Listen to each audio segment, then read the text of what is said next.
किरण की शादी 23 साल की उम्र में हुई थी। वो गांव की सबसे खूबसूरत लड़की थी। लंबे घने बाल, बड़ी बड़ी आंखें, बात करने में शहद जैसी मिठास। हर कोई कहता था कि जो भी इसे बहू बनाएगा वो 7 जन्मों तक सुखी रहेगा। पर किस्मत को कुछ और ही मंजूर था। उसका पति संजय शराब का आदी था। शादी के पहले ही महीने में किरण को समझ आ गया था कि उसकी जिंदगी अब सिर्फ नाम की शादी बनकर रह जाएगी। रातें अकेली कटती, दिन आंसुओं में डूबे रहते। संजय नशे में धूत होकर आता, बिना कुछ बोले सो जाता। कभी कोई बात, कभी कोई प्यार, कभी कोई अपनापन नहीं। किरण का जवान बदन था, उसकी कुछ अपनी जरूरतें थी, कुछ अधूरी ख्वाहिशें थी, पर संजय ने कभी उन पर नजर तक नहीं डाली। 12 साल बाद जब हालात पूरी तरह बिगड़ गए तो किरण ने फैसला कर लिया, बस अब और नहीं। वो अपना छोटा सा बक्सा उठाया और मायके चली आई। अब वो अपने पिता के पुराने मिट्टी के मकान में रहोहा में रहती थी। घर में उसका छोटा भाई महेश, भाभी सुनीता और उनका 10 साल का बेटा था। सबने उसे ढेर सारा प्यार दिया। भाभी ने गले लगा के रोया। भाई ने कहा, अब यही तेरा घर है दीदी। पर रातें अब भी खाली थी। दिल की तन्हाई कोई नहीं मिटा पाता था। अर्जुन बचपन से अपनी मौसी का लाडला था। जब वो 4-5 साल का था तो मौसी उसे कंधे पर बिठाकर खेतों में घुमाती, चांदनी रातों में कहानियां सुनाती, बालों में उंगलियां फिराती। अर्जुन को याद था कि मौसी की गोद में एक अलग सी सुकून भरी खुशबू आती है। अब अर्जुन 22 साल का हो चुका था, इंजीनियरिंग कॉलेज में पढ़ता था, गर्मियों की छुट्टी में गांव आता। इस बार जब वो आया तो कुछ अलग सा था। मौसी को देखते ही उसका दिल एक पल को धक से रह गया। साड़ी में लिपटी मौसी जब आंगन से गुजरती, उसकी चाल में एक अजीब सी लय थी। पहले भी मौसी खूबसूरत थी, पर अब उनकी आंखों में एक गहरा सन्नाटा था, एक अनकही सी तलब थी। अर्जुन ने खुद से पूछा, मुझे हो क्या रहा है? गर्मियों की तपती दोपहर थी, सूरज आंगन में आग बरसा रहा था। अब अपने अपने कामों में व्यस्त थे। तभी दरवाजे पर दस्तक हुई। सुनीता भाभी ने अंदर से आवाज लगाई, अरे कोई है, देख तो कौन आया। दरवाजे पर खड़ा लड़का मुस्कुरा दरबाया हुआ। अर्जुन ने आ गया। घर में जैसे खुशी की लहर दौड़ गई। माँ दौड़कर आई, गले लगाया। पापा ने सिर पर हाथ फेरा। छोटा भतीजा लिपट गया। फिर अर्जुन मौसी की तरफ बढ़ा। किरण साड़ी में लिपटी खड़ी थी, हल्के गीले बाल, माथे पर हल्की सी बिंदी। अर्जुन ने बाहें फैलाई, मौसी गले तो लगाओगे ना? किरण ने एक पल को हिचकिचाई, फिर अगले ही पल अर्जुन ने उसे अपनी मजबूत बाहों में भन लिया। गर्मी की दोपहर में भी किरण के भीतर एक अजीब सी ठंडक उतर आई। अर्जुन की सांसों में ताज़ा महक थी, उसकी पकड़ में एक नई ताकत थी। किरण ने फौरन खुद को अलग किया। बस बस, अब तो जवान हो गया है तू, इतना कसकर मत लगाया कर। उसने मुस्कुराने की कोशिश की, पर उसकी आवाज़ हल्की सी कांप गई। अर्जुन ने भी मौसी की आंखों में कुछ पढ़ लिया था, जैसे वो भी सालों बाद किसी को महसूस कर रही हो। खाना खाते वक्त सब हंस रहे थे, बातें कर रहे थे, पर किरण अब तक असहज थी। उसकी धड़कनें अभी भी उसे गले लगने के लम्हों को याद कर रही थी। कितने सालों बाद किसी ने उसे इस तरह छुआ था। रात को सब सोने चले गए। अर्जुन बरामदे में चारपाई डालकर लेटा था। नींद नहीं आ रही थी। वो बार बार उस पल को याद कर रहा था जब मौसी उसकी बाहों में थी। तभी अंदर से हल्की सी आहट हुई। किरण पानी लेने रसोई में आई। चांदनी में उसकी परछाई दीवार पर नाच रही थी। अर्जुन भी उठकर चुपके से दरवाजे पर खड़ा हो गया। किरण गिलास में पानी भर रही थी, पीठ दरवाजे की तरफ थी। चांद की रोशनी में उसका साया लंबा और सुंदर लग रहा था। किरण ने पानी पिया और जैसे ही पलटी, अर्जुन को देखकर चौंक गई। अरे तू यहाँ सोया नहीं अभी तक? अर्जुन ने धीमी आवाज में कहा। प्यास लगी थी मौसी। किरण ने दूसरा गिलास भरा और उसकी तरफ बढ़ाया। गिलास लेते वक्त उनकी उंगलियां हल्की सी टकराई। बस एक पल का स्पर्श, पर दोनों के बदन में जैसे हल्की बिजली दौड़ गई। किरण ने फौरन हाथ खींच लिया और तेज कदमों से चली गई। अब सो जा, देर हो रही है। अर्जुन वहीं खड़ा रहा, अपने हाथों को देखता हुआ, जहां अभी मौसी की उंगलियां थीं। अगली सुबह किरण आंगन में झाड़ू लगा रही थी। अर्जुन ने मुस्कुराते हुए कहा, गुड मॉर्निंग मौसी।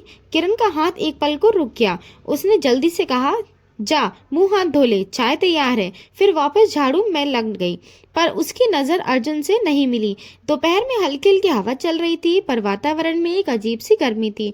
सब खेतों पर चले गए थे। घर में सिर्फ किरण और अर्जुन थे।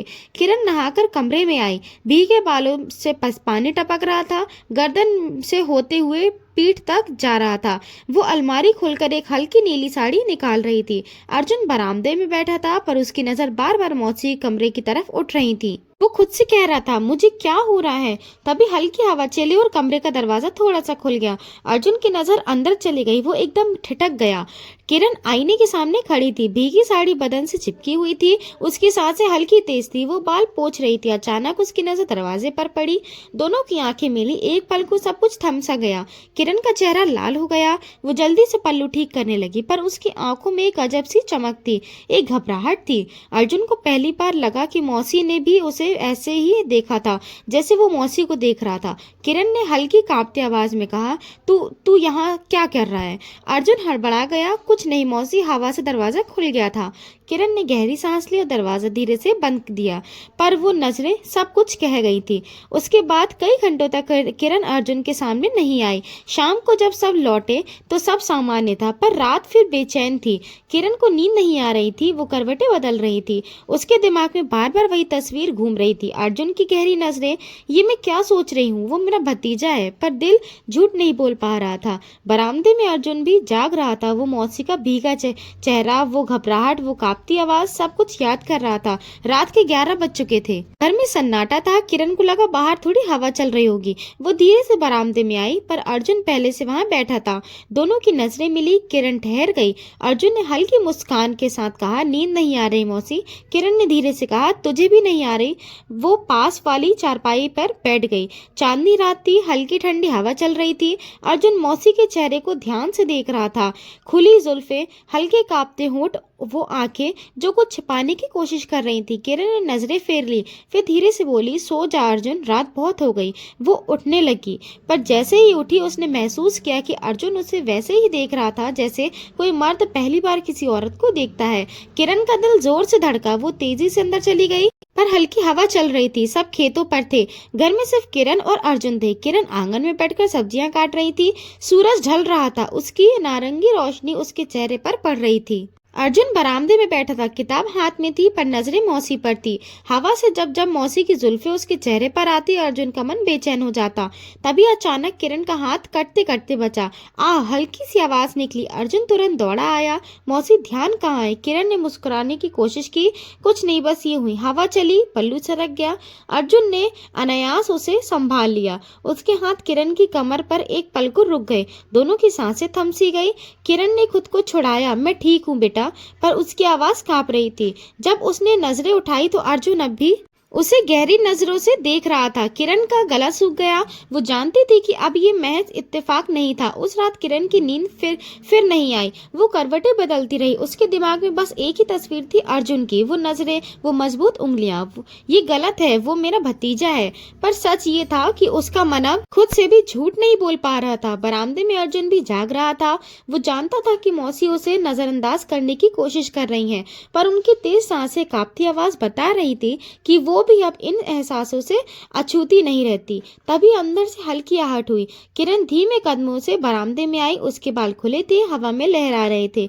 चांदनी में उसकी साड़ी का पल्लू हल्का सा कंधे से खिसक हुआ था। अर्जुन की धड़कनें तेज हो गई। किरण ने सोचा था कि अर्जुन सो रहा होगा, पर जैसे ही नजरें मिली वो ठहर गई।